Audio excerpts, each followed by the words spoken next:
Video ini dipersembahkan oleh Mediatama Academy. Training ketiga, langsung kerja.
Assalamualaikum warahmatullahi wabarakatuh, teman K3 yang berbahagia. Pada sesi kali ini, perkenalkan, nama saya Dewi Utami. Teman K3 akan mendapatkan informasi mengenai info dasar HIV/AIDS dan dampaknya pada dunia kerja. Yang kedua adalah penghargaan program pencegahan dan penanggulangan HIV/AIDS di tempat kerja, serta program pencegahan dan penanggulangan tuberkulosis di tempat kerja. HIV atau Human Immunodeficiency Virus adalah virus yang menyerang sistem kekebalan tubuh manusia. Virus ini pertama kali ditemukan oleh Dr. Luc Montagnier dari Institut Pasteur Prancis pada tahun 1983 dan sudah mulai berkembang diperkirakan pada tahun 1970 di Sub-Sahara Afrika. Virus ini sebenarnya lemah dan mudah mati ketika berada di luar tubuh manusia. Akan tetapi, ketika berada di dalam tubuh manusia, virus ini bisa melemahkan kekebalan tubuh sehingga infeksi seperti virus, jamur itu dapat masuk dengan mudahnya ke dalam tubuh manusia.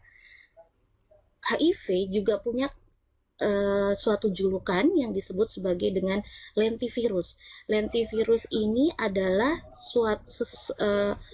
virus ini bisa menimbulkan gejala atau efek gangguan kesehatan pada manusia, akan tetapi membutuhkan waktu yang cukup lama. HIV. Pertanyaan yang paling mendasar, kenapa virus ini tidak seperti virus yang lain yang bisa dikenali oleh tubuh manusia sehingga manusia dapat membentuk antibodi untuk melawan virus ini? Karena HIV ini pintar, dia masuk ke dalam tubuh manusia sebagai materi genetik RNA. Nah, materi genetik RNA ini tidak dapat mereplikasi, dia butuh suatu DNA dan DNA ini dimiliki oleh sel leukosit, ya, khususnya jenis sel leukosit yang kita sebut untuk virus ini bisa mereplikasi adalah limfosit T helper. Nah, di dalam limfosit T helper ini ada yang namanya reseptor khusus yang mengandung glikoprotein yang kita sebut dengan CD4. Ya.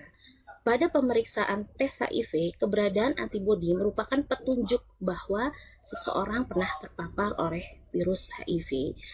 Nah, virus HIV ini juga tidak lazim jika kita katakan sebagai suatu penyakit, karena HIV pada dasarnya adalah nama virus.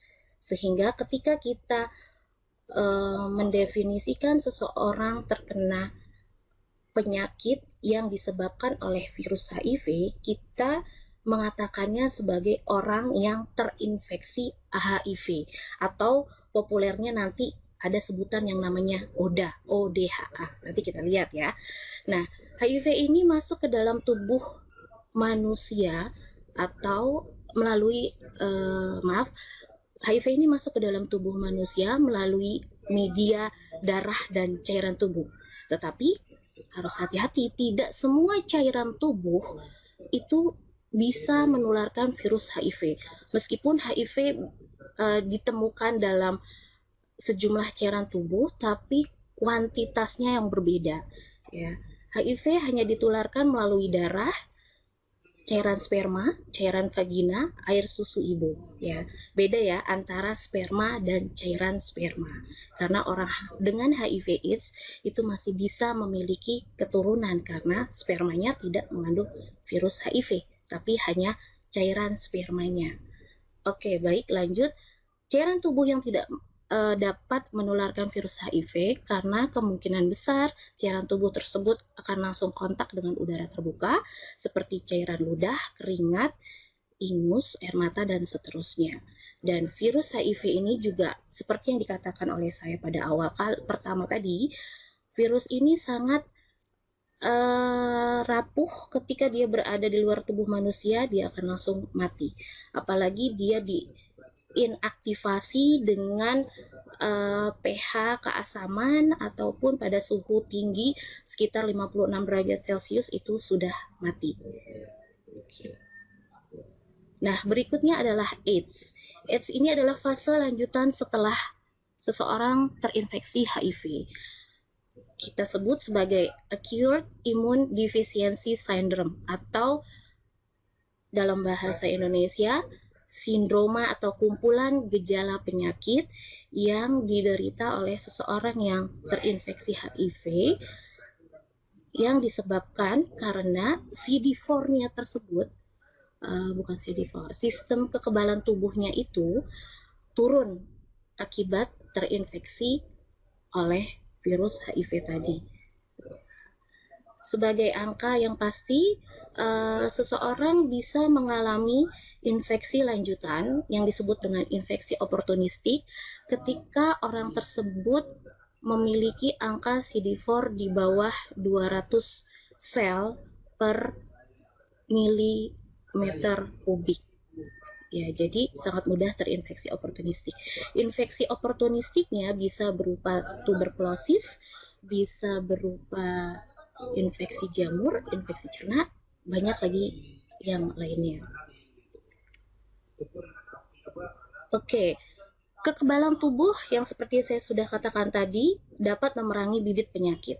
Ya, jadi kalau kekebalan tubuh kita hancur, maka penyakit apapun akan mudah menyerang tubuh kita, sehingga ketika kita sudah berada di fase AIDS, mungkin kita akan mengakhiri hidup kita bukan karena HIV, bukan karena AIDS-nya, tetapi penyakit ikutan yang tidak bisa diatasi atau tidak bisa dilawan oleh tubuh, itulah yang menjadi penyebab kematian dari seorang penderita AIDS.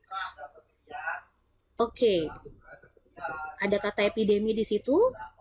Mungkin teman K3 sudah tidak asing karena kita berada dalam situasi yang memang pada saat ini bukan lagi epidemi ya, tapi pandemi ya. Kalau COVID-19 memang artinya seluruh dunia sudah istilahnya sudah ada kasus COVID-19, tapi ketika kita bicara pada HIV/AIDS, dia sebutannya epidemi. Jadi hanya pada populasi tertentu saja yang memang banyak terjadi kasus HIV/AIDS. Akan tetapi pada dewasa ini atau pada perkembangan tahun justru HIV ini juga sangat dikhawatirkan karena sudah terjadi perubahan tren atau kecenderungan di mana si HIV ini sudah memasuki populasi umum yang tadinya terkonsentrasi menjadi populasi umum seperti ibu rumah tangga yang mungkin dulu kita hanya mengetahui HIV ini hanya pada PSK atau pekerja seks komersial atau pada yang lain-lain. Sampai dengan saat ini HIV belum ada yang namanya obatnya. Makanya kalau kita berpromosi mengenai HIV, mengenai bahwa penyakit ini adalah penyakit yang mematikan, ada positif dan negatifnya. Karena ketika kita bicara mematikan, seolah-olah itu menakut-nakuti, tapi ketika kita berbicara HIV ini bisa dikendalikan karena pada kenyataannya memang sudah ada obat yang mampu mengendalikan laju perkembangan replikasi dari virus HIV yang mungkin nanti kita akan bahas. Kita lihat di sini adalah fenomena gunung es HIV/AIDS, di mana angka yang sekarang di-collecting dalam CIHA, itu database-nya dari Kementerian Kesehatan, jumlahnya tidak menggambarkan permasalahan yang sesungguhnya, jauh lebih kecil ya. Sehingga seperti gunung es ya Bapak Ibu atau teman K3, di bawahnya memang istilahnya masih banyak. Nah, ini yang tadi saya sebut, orang terinfeksi HIV atau HIV positif dikenal dengan istilah ODHA atau ODA. ODA ini boleh dibilang sistem kekebalan tubuhnya sudah mulai terganggu, sudah mulai rusak. Gejala-gejala awal mungkin demam, penurunan berat badan, pembengkakan gelejar getah bening, tetapi gejala ini tidak general ya. Jadi istilahnya antara satu penderita dengan penderita yang lain bisa berbeda-beda pada case ODA ini. Yang jelas pada tahapan ketika dia masih berada di fase HIV, ODA masih produktif untuk bekerja. Oke, infeksi menular seksual dan kaitannya dengan HIV. Di sini dikatakan bahwa IMS merupakan pintu gerbang masuknya HIV. Mengapa demikian? Karena pada saat seseorang, teman ketiga tahu ya IMS itu apa? Itu loh seperti gonore, rajis singa, dan lain-lain ya.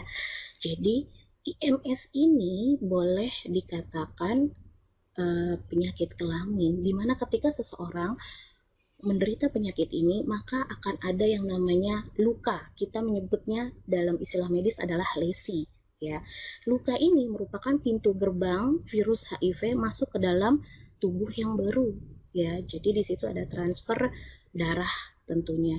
Nah, ketika seseorang terkena IMS maka lukanya biasanya nggak hanya satu atau lesinya nggak hanya satu tapi banyak ya.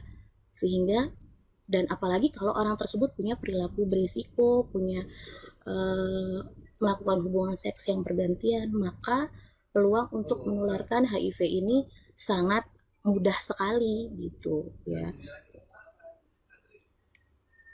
Nah, dalam hal penularan HIV, kita mengenal istilah prinsip ESSA atau Exit Survival Sufficient dan Enter. Jadi kalau kita mendengar pemberitaan baik di media massa, di internet atau di media sosial di era sekarang, seringkali bermunculan yang namanya pemberitaan yang boleh dikatakan kayak hoax gitu ya.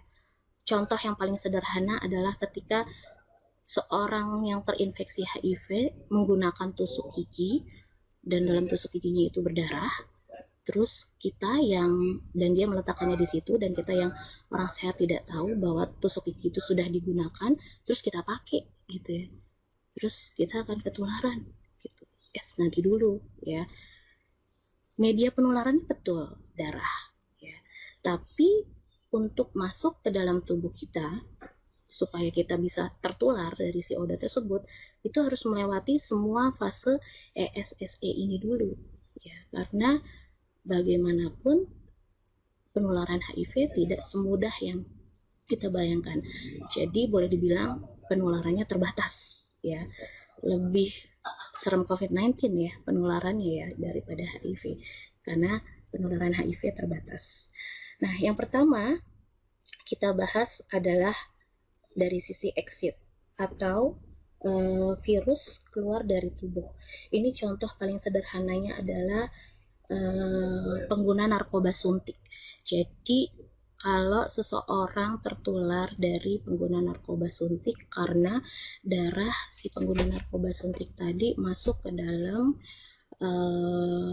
jarum suntik tentunya ya, dan yang namanya kalau sudah sakau dia akan berganti-ganti sehingga darah tersebut keluar dari tubuh dan bisa istilahnya nanti enter masuk lagi ke dalam tubuh seperti itu. Atau pada saat terjadi kecelakaan kerja di perusahaan di mana korbannya adalah seorang yang terinfeksi HIV dan ternyata sebagai petugas P3K kita tidak berhati-hati, kita punya lesi atau luka dan bisa masuk. Itu juga virus bisa keluar dari tubuh. Nah, tetapi kita harus lihat dulu kemampuan virus tersebut ketika berada di luar tubuh yang disebut dengan survive. Karena ibaratnya kalau kita punya barang, ada istilah KW, ada istilah KW super, ada ori, sama seperti virus. Jadi virus pun berbeda antara satu dengan yang lain karena ada virus yang memang survivalnya lebih ketika dia berada di luar tubuh, ya. Ditambah apalagi kalau virus tersebut punya pasukan yang cukup besar atau jumlahnya cukup sehingga dia bisa masuk ke dalam tubuh manusia melalui penularan tubuh.